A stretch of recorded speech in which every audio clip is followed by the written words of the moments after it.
Hello everyone, my name is Michael SK and welcome back to Chaos Head Noah.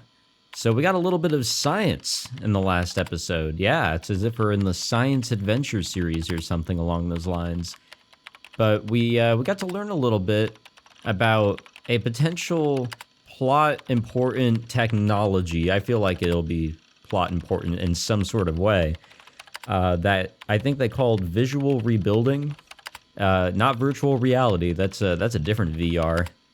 And yeah, that's the highlight from the last episode. Other than delusions, we're hearing that outside of the realm of what we think of with delusions, especially with Takumi here.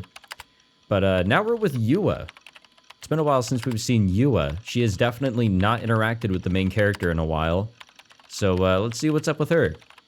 The only sound in the room was that of fingers on keys.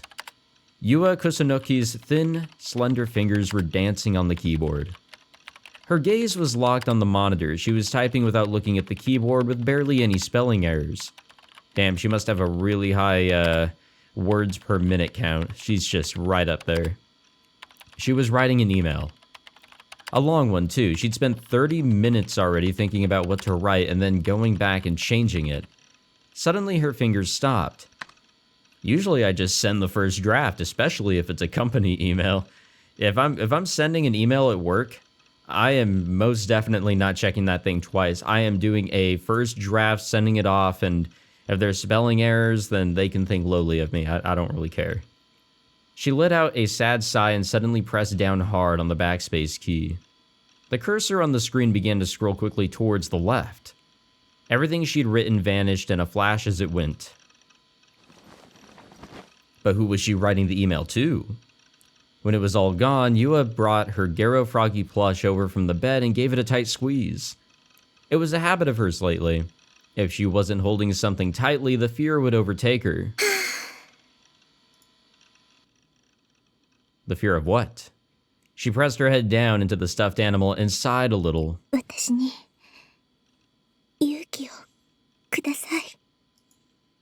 She whispered to no one in particular and then pursed her lips. She put the stuffed animal back on her lap and put her hands back on the keyboard, or put it on the lap in the first place. I'm really good at inserting words into the dialogue here. Letters began to appear on the screen once more, one by one, as her slender fingers typed. The message was, compared to the one she just deleted, simple and short.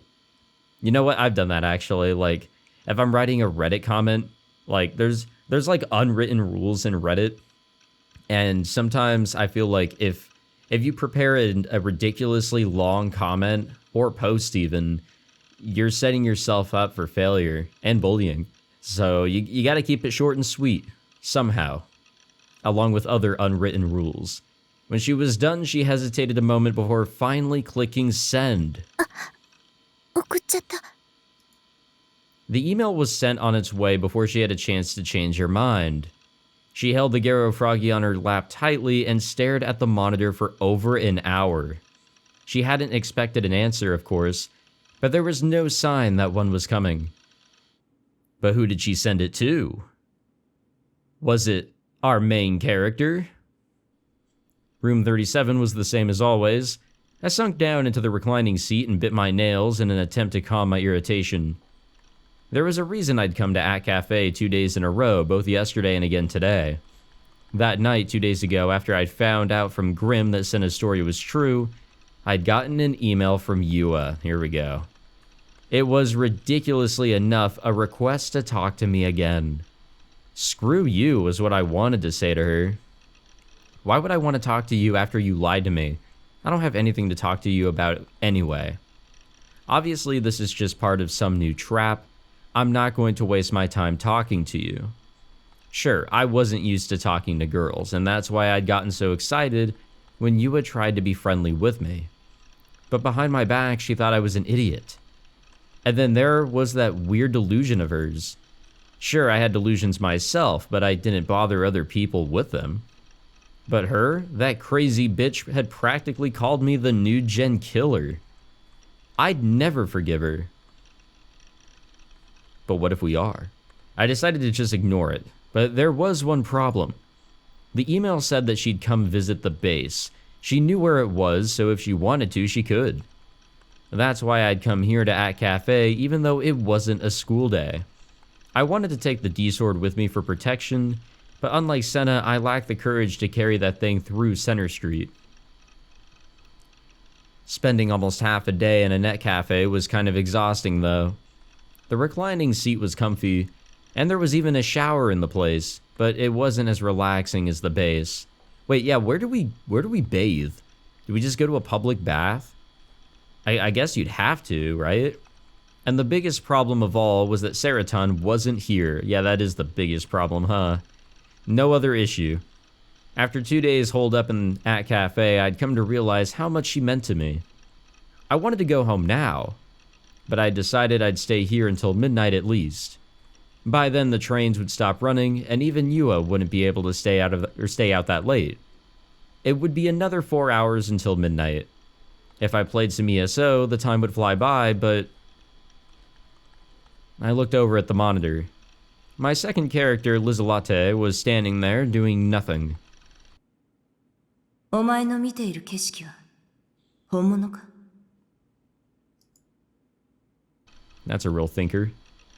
I remembered what Senna said. Over half of what she told me was true. The one thing I hadn't been able to find a source for was that stuff controlling people's will, or their bodies. Maybe that was part of just Senna's delusion? Mixing in a little lie with the truth was something that blackmailers and other people who wanted to make threats often did because it worked. I knew that, at least in my head. But after all the strange things that had happened to me over the past few weeks, I still couldn't help but feel scared. I stared at Lizelate on the screen.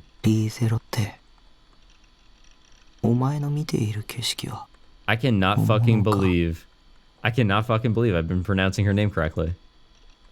I whispered so that nobody around me could hear. I'd thought about something similar a bunch of times.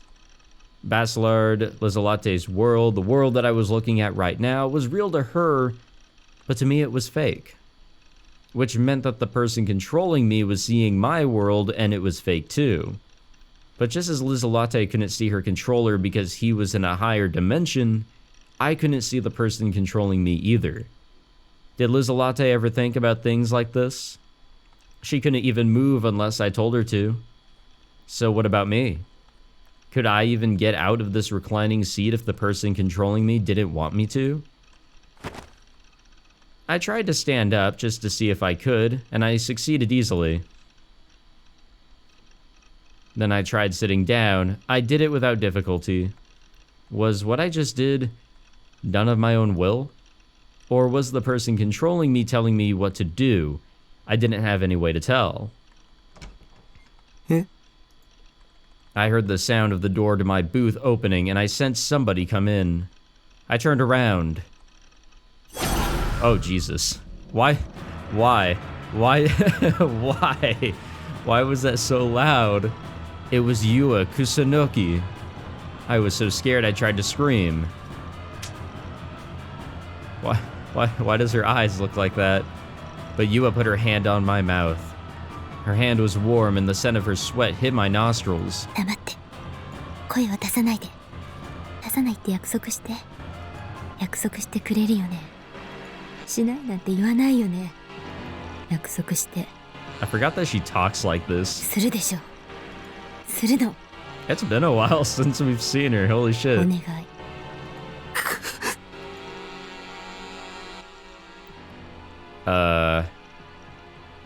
I don't know if this is like a delusion territory or if we're just going to accept it. I don't know. We'll do the good thing here. The booth was tiny. Yua blocked the only exit. The next thing I knew, she'd pinned my shoulders with incredible strength, and I couldn't get up from the seat. Her cold gaze pierced me from point-blank range. I looked away, unable to bear her gaze, and saw the 3 Gyro froggies on her shoulder bag. いい。声を出さないで。Are we going into a delusion? Nope, we are, I think we're just accepting things here. If I disobeyed, she'd kill me. At least that's how it felt to me. I just nodded instead of trying to resist. Oh, no, we are going into a delusion. But why? どうしても伝えたかった。好き。 Why? Game. Or Takumi. Why? Why is it always that? 分かって。大好き。分かってよ。私のものになって。お願い。I'd always thought that a confession of love would be more romantic, more passionate, more joyful. But this wasn't anything like that. It was terrifying. What was supposed to be a confession of love felt more like being on the receiving end of a death sentence. I had no choice but to say no in a way that couldn't possibly be misinterpreted. She was just a stalker. Otherwise, things would get totally out of control. I knocked away her hand violently.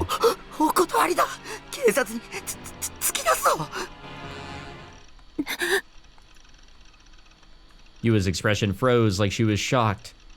Her head drooped low and she began to look timid and weak. そんなに嫌われてたなんて。ごめんなさい。もう付きまといません。さようなら、西条くん。She let go and turned away from me, shoulders slumped, and walked out of the booth on unsteady feet. I told her off. Haha, I told her off. Seeing her cry actually made me feel great. The idea of being free from the stalker made me so happy. I cheered a little right in the booth. Okay, now that we're done with that, what's actually happening? I came back to my senses. Yua was right there, hand over my mouth. 西条くんのこと騙してたわけだし。 Oh, okay, don't worry, we missed nothing. She was whispering. I hadn't heard what she'd whispered at all. I'd been off in my own little world. If only that delusion had been real. But of course it wasn't, and Yua kept talking. でも、お願いです。一つだけ言わせてください。これ以上、あなたが傷つくのも、あなたが不幸になるのも、あなたのせいで不幸になる人が出るのも見たくないんです。What was she talking about? She was making it sound like she knew everything about me. She hadn't even spent a full day with me. What could she possibly understand? Was this another of her crazy delusions?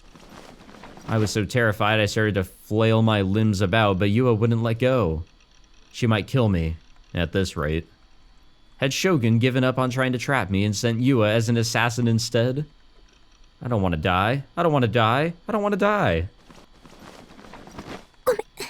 ごめんなさい。お願いだから静かにしてください。話はすぐ終わりますから。Her voice was shaking, but her hands were so strong and holding me so tightly that I couldn't even move. I couldn't believe her tiny hands could have so much power. 西条くん。 Excuse me, she got closer and I desperately looked away. もう。 Suddenly I realized her hands were shaking. Or was my shaking just being transferred to her hands? Then she said something I couldn't believe. 人を殺すのはやめてください。 Oh. What? 自覚がないんですね。でもそれも私には理解できます。西条くんに自覚があるはずないから。 What was she saying? あなたは There was a sadness in her eyes. She'd been staring straight at me, but suddenly her gaze turned downward. DID 多重人格なんです。 I had multiple personalities? 最初はあなたのこと警察に突き出すつもりでした。 She kept talking despite my confusion. それが無理ならこの手でとも思ってました。だけどあなたのこと調べていくうちにあなたも苦しんでるんだって分かって。 Her eyes were looking into mine again. They were pleading with me. And the way it seemed like she was really worried about me. It made me shiver. 私あなたを助けたい。 Her delusions were getting out of control. Nothing she said made any sense. Wait, really? Did it really not make sense? だから病院に行きましょう。 I didn't understand myself.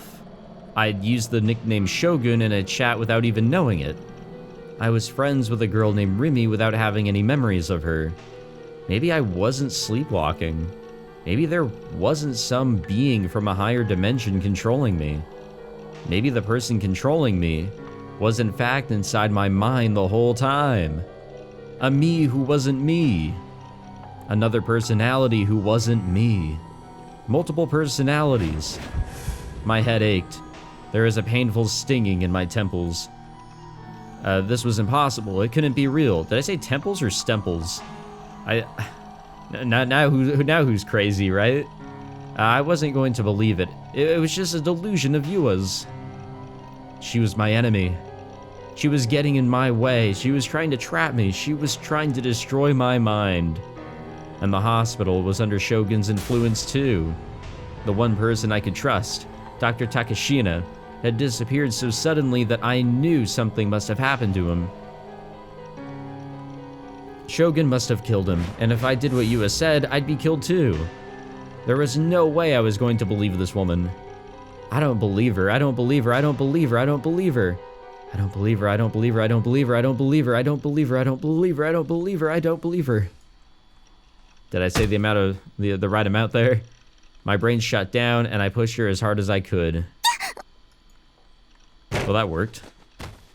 She fell back into the wooden partition door and collapsed to the ground in pain. Finally free from her grip, I grabbed my bag and stepped over her into the corridor.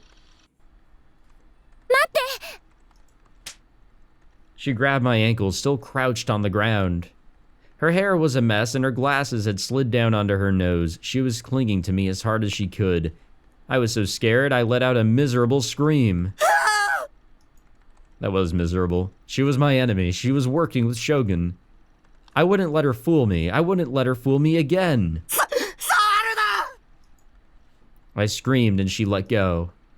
I ran while I had the chance. I slammed down a 5,000 yen bill from my wallet onto the counter in front of the astonished clerk. Then I ran into the elevator outside without even waiting for my change. Man, we just forked up $50. I guess our life really is important. When it hit the ground floor, I dashed outside. The sun had already set. I looked around. There were so many people around. Run. I just had to run. It was too dangerous to go back to the base. She had followed me there. I started to run without even knowing where I should go. The thought of Yua coming out of the other elevator any second now and threatening me with her cold voice made me feel like I needed to get out of there as soon as possible.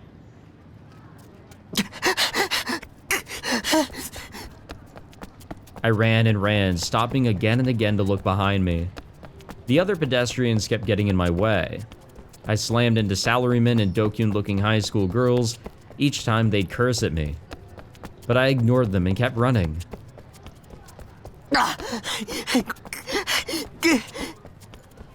It hurt to breathe. I'd chosen my path randomly, so I didn't even know where I was.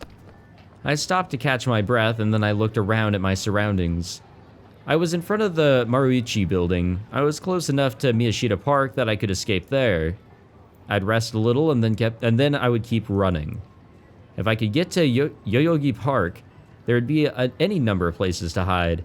Maybe I could spend the night there. I couldn't stop worrying about whether or not Yua was following me. I couldn't see her anywhere.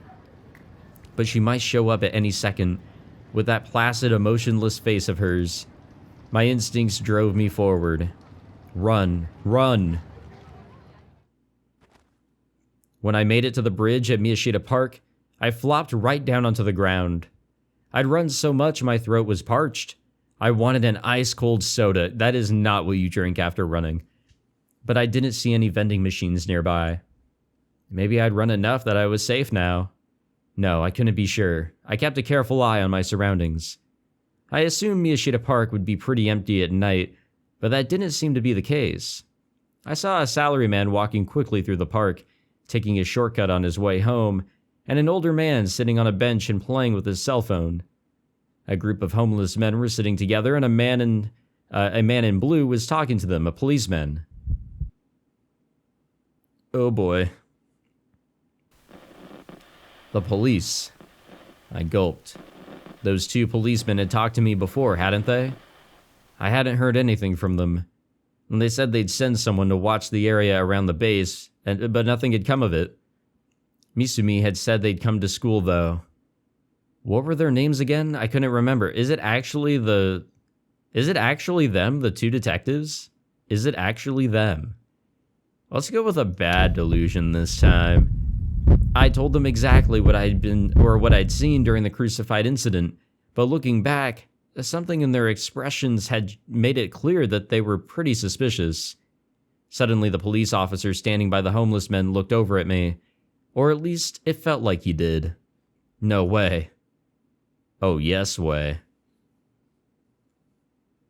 Terrible thoughts came to me. I stood up and looked around once more.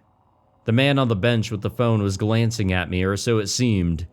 Just now, a tough-looking man had come into the park and leaned up against a fragile-looking pipe fence, and then spread out a paper to read. Here in a dark place with almost no streetlights, the salaryman who'd been walking so quickly through the park was now on the edge of the bridge, staring down at the street below. The officer who had been talking to the homeless people was now looking at me and speaking into his radio. A cold sweat began to drip down my back. Maybe they were all detectives. Maybe they were all tailing me. If so, I was completely surrounded. Yua had decided that I was the killer. What if she'd taken her delusions to the police? I whispered soft enough that nobody could hear me. Was this part of Shogun's plot? I didn't do it. I didn't kill anybody. It wasn't me. How come a wimp like me was being chased by the police as a murderer? Why did I have to get caught up in Yua's megalomania? I had to get out of here. My heart was still beating fast and unsteadily, but I had to run. I walked over the bridge, trying to look as natural as possible. In front of me was the bridge heading to Meiji Street. I'd go down it, and then escape onto Meiji Street. When I got to the middle of the bridge, someone new appeared on the far side of it. It was a woman in a business suit. She had a phone up to her ear and was walking up the stairs with a blank look on her face. Was she a detective too? My heart was racing as I passed by her. What the fuck? っていう T シャツが流行ってるわよ。 God damn it. 今度の日曜日に買いに行くわ。原宿の竹下通りに売っているから。 Well, that was conveniently timed. Something felt wrong. The way that she spoke was strange and awkward. It sounded like she was an actor putting on a performance. Who was she talking to on the phone? Was she talking to anybody at all?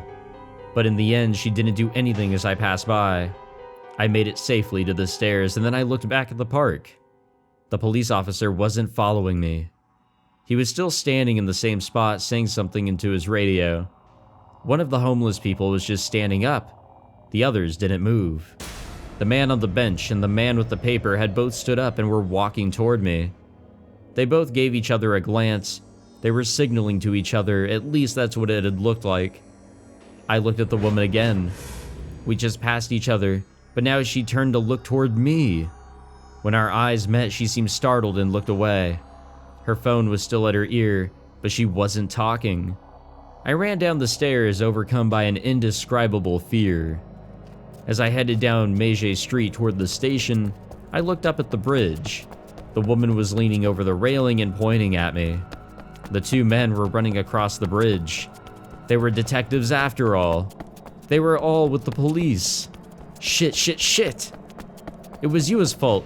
She'd set me up. Should I proclaim my innocence? But right now I was running from the police. And they were probably just going to try and frame me anyway. They wouldn't believe a creepy otaku like me. I didn't have time to think about what would happen next. For now, I just needed to get away from Yua and the police. That one desire was the one thing driving me. I ran through the underpass and up the stairs of the pedestrian bridge. People kept getting in my way and blocking me. I started to wonder if they were doing it deliberately. Everybody started looking like a detective. I was on the verge of panic. I think choosing that, red choice, it wasn't for a negative delusion. It just made Takumi have negative thoughts. I looked back and saw somebody chasing me. I got a glimpse of them moving through the crowds just like I was.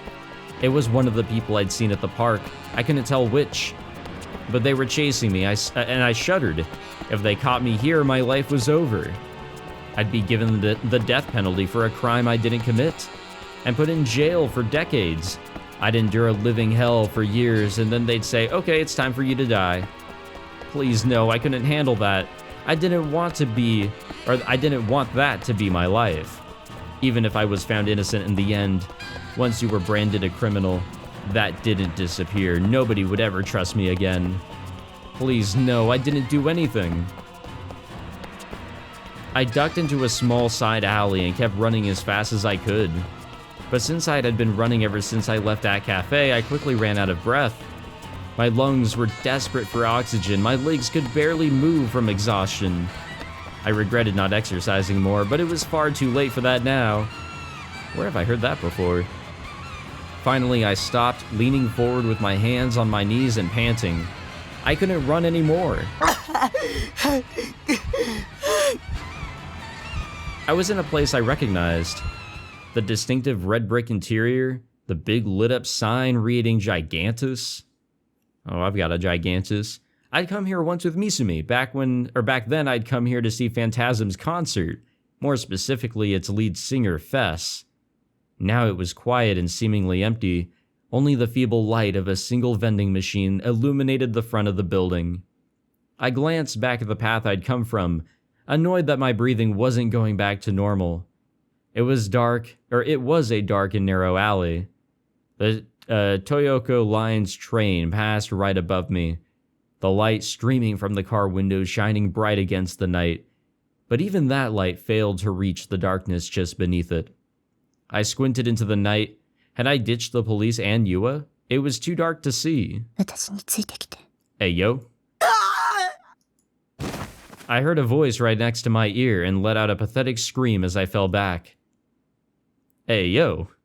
It was Fess. She was dressed in the elaborate outfit she wore for her concerts.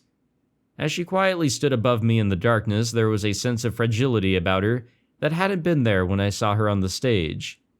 It was too dark to guess at the look on her face. As I sat there, too shocked to move, Fess offered me a hand. Her voice was calm, but there was power in it. She slowly turned her head, her hand still stretched out to me as if to see whatever was beyond the darkness. How? Did she know I was being chased by Yua and the police? For a moment I was cautious, but right now I had no choice but to trust her. I grabbed it and clung tightly. Her hand was cold.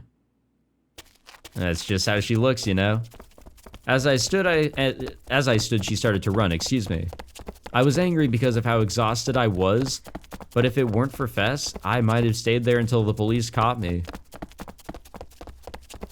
I wanted some water, but I knew there wasn't time. Fess kept pulling me onward. We went down narrow alleys, turning at one intersection after another. I no longer had any idea where I was going. I barely knew the layout of Shibuya anyway. At this point, I'd just have to keep following Fess.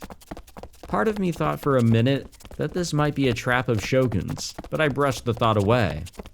Even if Fess was working for Shogun, there was nothing I could do at this point. My leg muscles were filled with lactic acid, and all the running must have kept my brain from getting enough oxygen, because I felt like I was on the verge of passing out. I had to stop myself from telling Fess that I couldn't run anymore. Actually, I might have said it a bunch of times without realizing it. But Fess just kept running, without even looking back at me once.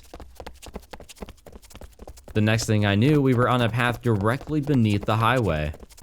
We were close to Shibuya Station, but there weren't many people here at all. Fess headed down a stairwell that led into the darkness. It felt like she knew exactly where she was going. When we got to the very bottom, she finally stopped.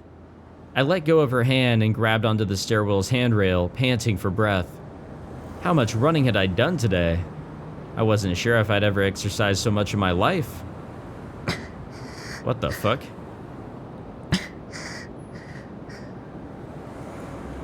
For a while, the only sounds in the dark, gloomy underground corridor were the sounds of our breathing. I looked up at the stairwell's entrance. Nobody had followed us. Had we gotten away? That said, I'd never seen this little underground corridor before. It was close to the station, but there was nobody here. One of the lights illuminating the tunnel was on the verge of burning out and was constantly flashing on and off. There was a faint smell of rotting garbage. The place seemed to symbolize the underground side of Shibuya. If somebody attacked you here, you could scream, but nobody would notice. It wasn't a place I'd want to come alone. Oh, here we go. Another delusion? Or a choice of some sort? I'm not really sure. Still panting for breath, I looked over at Fess. You know what? It's not time for a delusion. I want to hear what she has to say. This was the underground indie singer who was beloved by all the youth of Shibuya. The one they even called a prophet. And here she was with a creepy otaku like me. It felt kind of weird. Beads of sweat had formed on her forehead, running in rivulets down her face, and she was wiping them away with the back of her hand. I could see part of her bare chest inside her open jacket, peeking out above the camisole she wore. It was heaving up and down with each breath she took. For all that her languid demeanor, there was something about her body that felt sexy and alive. It wasn't really moe, it was sexy, probably was the best word for it. Yeah, we don't have time for sexy delusions, I'm sorry. She was tall and sexy, like a model. All the guys probably liked her. Wait, why was I thinking about this now? 追われてたわね。警察？ I nodded. It wasn't just the police, but Yua too, but I was too tired to explain that. 私も同じ。 The fuck? Huh? What did that mean? 私が書いた歌詞と、なんとかって呼ばれてる事件との関係について。だって、しつこく聞かれたわ。NewGen. Fess's lyrics matched every one of the cases. And that's why her believers all said the same thing, that she was a prophet. 私、疑われてるみたい。 Well, yeah, you know what? I would suspect her in some sort of way too. Maybe not as the killer, but I mean, there has to be some fucking connection there if it's all lining up. As the NewGen killer, huh? I had too when I'd learned about her lyrics for the first time. I'd actually thought she might be Shogun. But since she saved me, that actually might not be true. What was Fess doing here, though? It was just blind luck that she'd been there to save me, right? It was right in front of the concert hall, so maybe she'd had a concert today? 君が追われてるのは、なぜ？何か悪いことでもしたの？ I mean, honestly, like, I'm not really sure. If there actually were police officers after us, it's a little unwarranted. Unless we just look suspicious. あの女、僕のこと作ったんだ。ニュージェネの犯人にされる。Yua tried to get me arrested. Or did she? Damn it, she and Shogun were on the verge of destroying my life. そう。容疑者候補ね。私たち。How could she be laughing? 僕は無実だ! I got so excited, I yelled. My voice echoed loudly throughout the tunnel, but I couldn't control myself anymore. 事件を目撃しただけだ。証拠品を勝手に持ち帰っちゃったけど、それだけ。僕殺してない。それなら。Fess's voice regained its calmness. きっとそれは導きなのよ。大いなる存在による。Another crazy chick? Another lunatic? 君の見たものが事実だったか幻だったかは些細なこと。Thank you, game. That terrible, awful scene. Was an illusion? Was that possible? It was so real. 君が今抱いている苦しみや怒りは必要なものだったということよ。What was she talking about? I was disappointed. I had kind of realized that she was crazy when I'd seen her at the concert, but I hadn't realized it was this bad. They say there's a fine line between genius and crazy, but... だから早く見つけて剣を見つけて I gasped.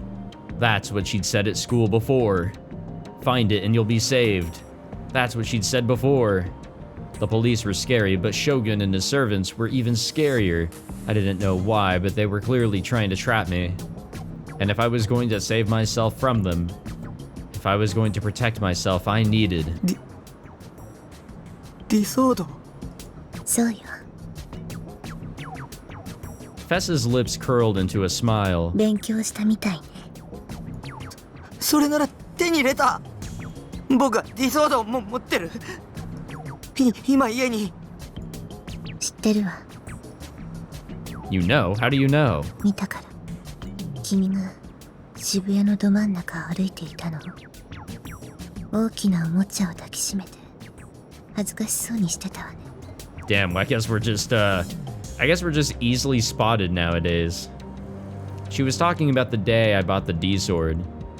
I can't believe she'd seen me. No, hang on. What had Fess just said? おもちゃ。 The smile was gone from her face.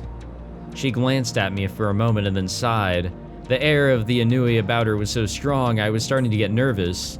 偽物だと思うわあなたの買った剣は I wasn't that surprised. It was exactly what I'd expected to hear, actually. Compared to the sword that Senna had, mine looked incredibly cheap, and it didn't glow either. And anyway, Fess had told me that this was the sword that was going to save my life. The idea that it was on sale for 10,000 yen next to a bunch of sex toys was just too lame to be real. So I wasn't that surprised. Instead, I felt violently angry. Angry at the gloomy-looking shop clerk who tricked me. Angry at myself for being stupid enough to fall for it. Angry at Fess for saying all these important-sounding things without actually telling me anything useful. じゃあ I stood up and stormed over to Fess. Normally, I'd never be able to do something like that, but right now I was desperate. My encounters with Yua and the police had scared me to death. And not only that, I'd been through absolute hell in the past month or so. I was sick of it.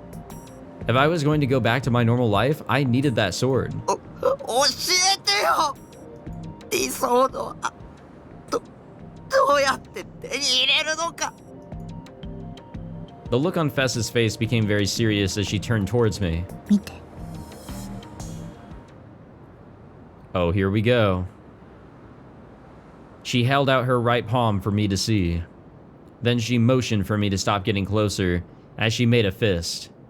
Then she flung her arm back. And with a sound like breaking glass, the empty air cracked and shattered. My eyes went wide in shock. Fess stared at me, her expression unchanging. Beyond the cracks in space, I could see a deep darkness. Fess stuck her hand in between the cracks and pulled hard.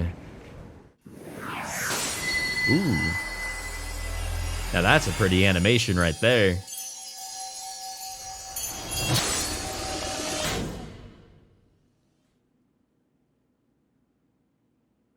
And... そうだ。 The crack in space was repaired almost instantly. It disappeared as if it had never been there. The whole thing took only a few seconds. Was that a magic trick or just a delusion I'd seen? I couldn't believe what had just happened in front of my very own eyes. It didn't feel real. This was something out of a fantasy or an anime. この剣は命運を握るもの The sword was the one that Fess was waving around during her concert. The one that I thought was a mic stand. It was shaped like one of those battleships you'd seen, or that you would see in every sci-fi anime. この剣は嘆きを収束させたもの There wasn't a single straight edge on the whole thing, but it was sharp, beautiful, And terrible. この剣は超越した場所に干渉するためのもの。 It felt like touching it would cut your fingers clean off. 超越した場所って。 I couldn't look away. My eyes were locked onto Fess's D sword. I couldn't help but ask. 異空間のようなもの。 Another space. This whole thing was turning into an anime. 同一次 It's 元 as if it's a 上にあ visual る novel or something. もう一つの可能性。あるいは妄想。 There it is. There it is. Delusion. 言い方にあんまり意味はないわ。唯一確かなの。この剣もその領域に存在しているということ。 Did that mean that the D sword was a product of Fess's delusions? The impossible scene I just witnessed was a delusion? It didn't exist in reality? そんなのありえない。そう。 If Fess's sword was a delusion, how could I see it? 言葉に引きずられてはダメよ。後ろを振り返ってみて。 I was confused at Fess's sudden demand, but obeyed. And behind me was the stairs and also... The fuck? Fess was standing there wearing a school uniform. Fess was beside me, and Fess was standing in front of the stairs. There were two of the same person in the same place. Shocked, I looked back and forth from one to the other. Their face, build, hair, everything was the exact same. The only difference was their clothes and whether they were holding a sword or not. They weren't twins or anything like that. They didn't just look alike. They were exactly the same. これも君の妄想よ。 The two Fesses said the same thing at the same time. My head was starting to hurt. What was happening right in front of my eyes? That's a good question. We were fucking split screening that shit. Alrighty. Well, I guess next time we get to see what the old detectives are up to. But for now, we'll save the episode and we'll continue on in the next episode. But what I'm really hoping that this game is able to do, and I'm sure it will because this is the first of the Chaos games, is explain the D-swords, I guess, and kind of delve into things a little bit better. Not to say that Chaos Child didn't, and I'm not going to be comparing anything to Chaos Child. Like I said, that is something I want to avoid in this playthrough because it's unfair. But with this being the original, I feel like it can pull off a lot of cool stuff, and I am kind of looking forward to that. But anyways, thank you all for watching. And, shoot, there was something else I was going to mention, but I can't remember it. Oh well, hopefully I'll remember it in the next episode, which I probably won't. But yeah, thank you all for watching. If you enjoyed, be sure to leave a like, subscribe, all that fancy jazz, and I will see you guys next time. Take it easy.